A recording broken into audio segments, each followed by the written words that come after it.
Hello tout le monde, j'espère que vous allez bien. On se retrouve dans une nouvelle vidéo. Je vais vous donner mon avis sur pourquoi 99% des gens qui se lancent en e-com, plus particulièrement en dropshipping, échouent. Ceux qui me connaissent, vous savez que la Cours Academy, voilà, c'est pas une formation à 1500 €, c'est pas un coaching à 3000 €. Donc je vais, pour moi, vous donner mon vrai avis sur la situation en e-com. Les formateurs lambda ne peuvent pas forcément dire, parce que sinon ça niquerait leur business. Vous allez comprendre pourquoi tout de suite. Let's go.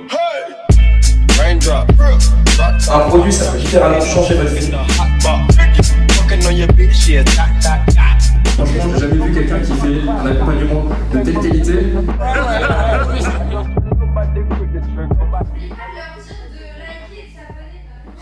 Donc, tout d'abord, pour moi, il n'y a pas qu'une raison qui fait que les gens vont échouer. Il n'y a pas une méthode miracle. C'est un petit peu ce que certains formateurs vont vous prétendre ou certaines personnes vont vous dire dans des vidéos que, en gros, 99% échouent parce qu'ils n'ont pas leur formation. En vrai, c'est du bullshit. Je pense que vous l'avez très bien compris. Mais au-delà de ça, pour moi, il n'y a pas qu'une raison qui fait que les gens échouent. Il y a plein de raisons. Mais pour moi, la première raison et la plus importante, c'est la désinformation. Je pense qu'aujourd'hui, les gens, ils sont vraiment désinformés. Et pas vraiment désinformés parce que ils sont pas au bon endroit au bon moment, mais plus parce qu'ils sont trompés par des gens qui leur vendent du rêve et leur vendent des informations qui sont fausses ou qui sont erronées ou qui n'ont aucun sens. Alors vraiment aucun sens. Quand tu as un mec sur Instagram qui va te dire « tu vas devenir riche en prenant mon coaching, t'inquiète pas, c'est sûr que tu vas réussir, etc. » Bah, c'est du bullshit. En vrai, les gars, un formateur, il est là pour vous former, il n'est pas là pour faire les choses à votre place. Donc comment tu peux dire à quelqu'un qui va prendre ta formation ou qui va prendre ton coaching que grâce à toi, il va réussir? Non, c'est pas grâce à toi, c'est grâce aux actions qu'il va mettre en place, peut-être grâce à ce que tu vas lui apprendre toi, mais dans tous les cas, c'est pas toi, en tant que formateur ou coach, qui va effectuer les actions à la place de l'élève. Donc si toi tu es un élève et que tu veux te lancer, eh ben essaye de trouver en fait comment justement te lancer et tirer le bon du mauvais, mais au final garde bien en tête que le coach ou le formateur, il va pas faire les choses à ta place et qu'il faut bien bosser. Et ça c'est un truc que les coachs ne disent pas forcément. Pourquoi? Parce que en vrai tout le monde veut dire que voilà, j'ai la meilleure formation, je suis le meilleur coach, etc. Donc tu vas pas dire que t'as pas la science infuse, etc. Tu vas essayer de dire que t'es le meilleur, que t'as tout vu, tout réussi. Sauf que ça, on le sait tous, c'est pas vrai et c'est impossible. La réalité c'est que ça a jamais été simple de se lancer en e-commerce, que ce soit il y a 5 ans ou aujourd'hui, ça a toujours été la même chose. C'est un travail acharné qui doit être effectué et c'est seulement si vous travaillez énormément et si vous travaillez sur la longueur que vous allez commencer à avoir des résultats. Ça pareil, les formateurs ne vont jamais vous le dire quand vous regardez une formation. Alors peut-être que je me trompe parce que je vous cache pas que j'ai pas regardé beaucoup de formations, mais de ce que j'ai pu voir, quand on vous explique une formation, on vous emmène d'un point A à un point B avec le produit. C'est le principe d'une formation, hein. C'est d'expliquer à la personne que on va vous emmener d'un point A à un point B et le point B c'est l'endroit où vous voulez vous aller.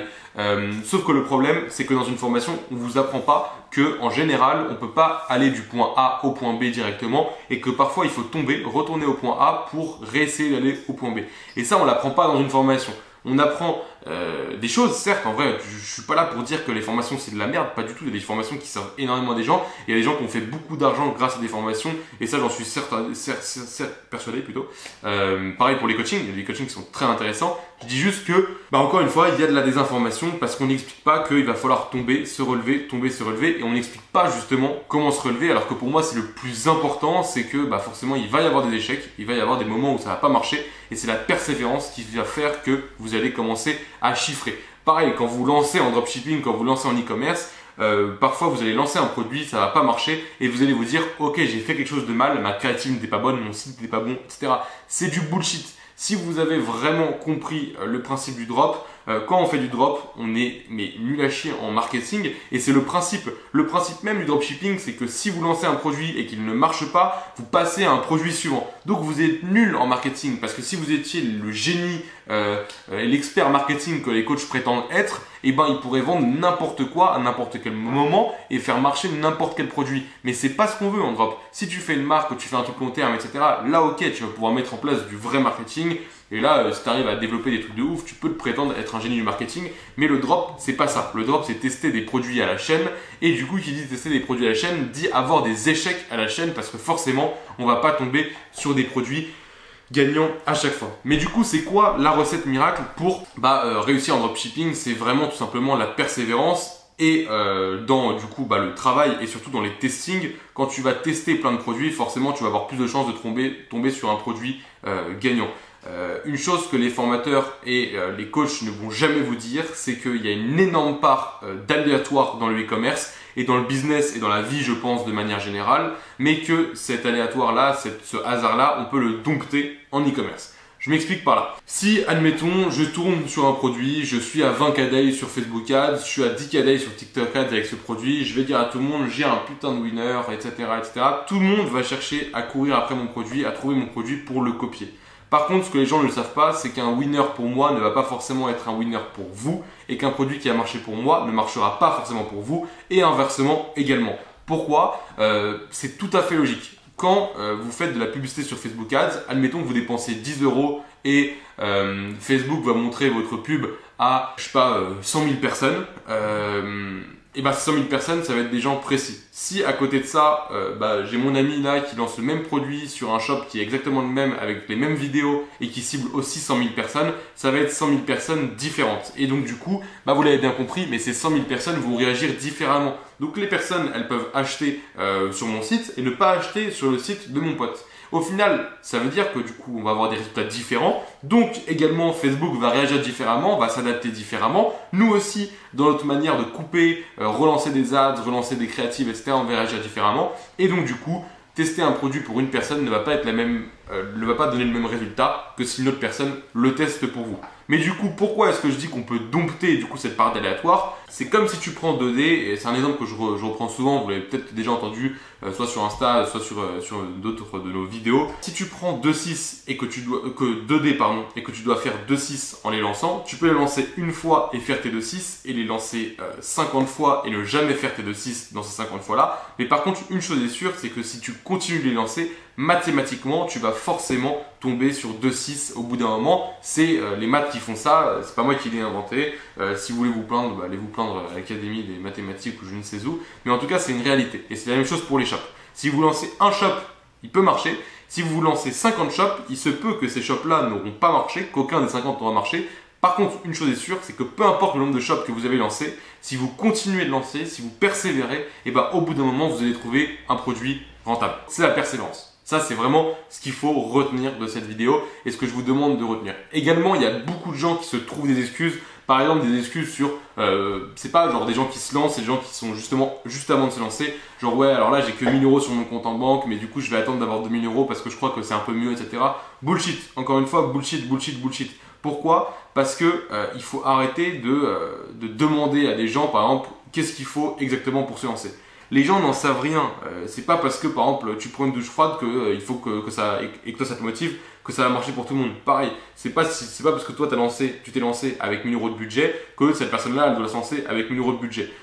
Pour moi, il suffit pas d'avoir des milliers d'euros pour se lancer. Bien au contraire, j'ai vu des gens avec plusieurs milliers d'euros, plusieurs dizaines de milliers d'euros jamais réussir à chiffrer un e-commerce. Pourquoi? Parce que si tu as autant d'argent, tu te permets d'en perdre. Sauf que si tu as un budget très restreint, que tu as 500 balles pour te lancer, et ces 500 balles, tu vas y faire attention et tu vas pas les dépenser n'importe comment. Et ça, c'est super important. Pourquoi? En vrai, il faut être radin. Il faut être radin avec sa thune quand tu te lances en e-com parce que sinon, tu vas cramer tout trop rapidement et tu vas te griller et après, tu vas te dire effectivement, ouais, ça marche pas. Du coup, c'était du bullshit, on m'a menti et je me suis fait carotte. Donc voilà, ne cherchez pas à avoir vraiment des milliers et des cents quand vous lancez, cherchez à avoir une petite somme de départ, cherchez à vous former et surtout cherchez à mettre un petit peu de thunes de côté tous les mois pour continuer du coup ce lancement et continuer ces testings que vous allez faire.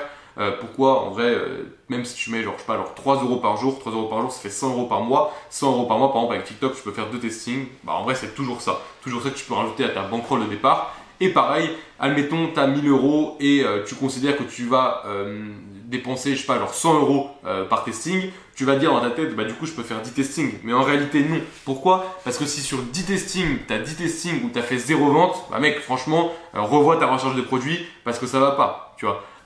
Tu vas peut-être ne pas être rentable, mais au moins tu vas faire parfois quelques ventes. Donc au final, tu vas récupérer de la thune que tu vas pouvoir réinvestir encore dans la publicité. Donc en fait, avec 1000 €, si tu considères que tu dépenses 100 € à chaque testing, tu vas pas faire que 10 testings, tu vas peut-être pouvoir en faire 13, 14, 15 ou 16 ou même plus si tu as trouvé un produit rentable pendant quelques temps.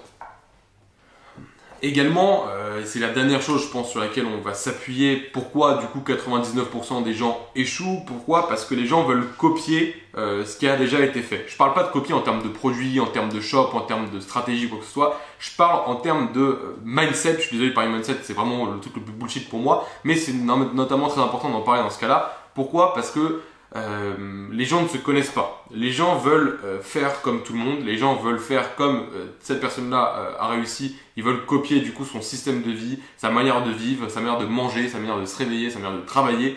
Sauf que ça ne marche pas. Il faut apprendre à se connaître et il faut du coup justement arriver à comprendre ce qui est bon ou mauvais pour nous. Par exemple, je sais que quand Yomi il a fait sa vidéo sur les douches froides, tout le monde s'est foutu de sa gueule, mais ça se trouve que pour lui ça marche vraiment et c'est tout à fait respectable. Par exemple, quelqu'un qui travaille toute la nuit jusqu'à 6h du matin, les gens vont lui dire mais mec, tu t'es en train de te tuer la santé, ça arrivera jamais à réussir, etc. Alors que peut-être que c'est ce qui est bon pour lui. Moi je sais, par exemple, j'avais un pote qui me disait moi je me lève à 6h le matin, je suis hyper productif entre 6h et 9h parce que personne me dérange et après je peux faire des tâches un petit peu plus soft toute la journée. Sauf que moi le problème, j'ai essayé de le faire. Et si je me lève à 6h jusqu'à 9h, je vais faire quoi? Juste me réendormir et je vais pas du tout être focus. Je sais que par contre, si je travaille de minuit à 2h du matin, et ben là, personne va me déranger, comme on l'a dit, et je vais être très très productif. Donc il faut vraiment apprendre à se connaître, et c'est comme ça aussi que vous allez pouvoir augmenter vos chances de réussite, parce que vous allez pouvoir augmenter votre capacité de travail, et la capacité de travail, elle est super importante. Pourquoi? Parce que également, je vois plein de gens qui se disent « Ouais, sérieux, je me lance à fond dans le dropshipping, je vais travailler 12 heures par jour, je vais me la buter, etc. » Mais au final, c'est pas du tout le meilleur moyen. Pourquoi? Parce que si tu travailles 10 heures par jour du jour au lendemain sur un truc que tu n'as jamais testé, il y a forcément des trucs qui vont te saouler et des trucs qui vont te déplaire et tu vas être démotivé et si ça marche pas, tu vas te dire « Oh mais je travaille 10 heures par jour pour que ça marche pas ». Alors qu'au final, si tu travailles 2 ou 3 heures par jour, ce qui est déjà très très bien et ce qui est déjà largement suffisant quand tu te lances en dropshipping, tu vas pouvoir avoir plein de connaisses et pendant ces 2 ou 3 heures, tu vas sûrement être beaucoup plus concentré et beaucoup plus focus que si tu travaillais 10 heures par jour. Encore une fois, c'est pas du tout général, c'est pas du tout général. Je parle pour moi, c'est mon avis à moi. Je sais que moi, je pourrais pas travailler 10 heures par jour sur le même projet, sinon je pèterais un plomb. Donc apprenez à vous connaître, apprenez à retenir le bon et le mauvais de chaque chose. Yomi avait fait une vidéo assez intéressante sur les 8 habitudes qui l'ont fait, ou les 8 ou 7 ou je sais pas combien d'habitudes qui l'ont fait devenir millionnaire. Regardez des vidéos comme ça et justement essayez de faire ce discernement et de savoir si ça c'est bon ou mauvais pour vous, si ça peut être utilisable ou non pour vous. Pourquoi? Parce que vous n'allez pas pouvoir toujours tout prendre et tout retranscrire pour vous-même, parce que c'est impossible et parce que ça ne marchera pas dans ce cas. En gros, persévérance, apprendre à se connaître, ne pas avoir peur de l'échec, comprendre que si vous voulez un truc, faut pas attendre que telle ou telle personne vous donne les clés du succès. Faut essayer d'être trouvé par soi-même, faut travailler pour, et que un formateur ou un coach ne va pas faire les choses pour vous, et que la seule personne qui va permettre si vous allez avoir un shop rentable ou non, c'est vous-même et le travail que vous allez effectuer. J'espère que cette vidéo vous a plu. Si vous n'êtes pas d'accord avec moi ou que vous avez des choses à rajouter, n'hésitez pas à le faire en commentaire. Ce sera un plaisir d'échanger à ce sujet-là avec vous. Je vous dis à très bientôt dans une nouvelle vidéo. Ciao. Hey! Raindrop, drop top, fucking up in the hot box, fucking on your bitch, yeah, looking up in the crock pot.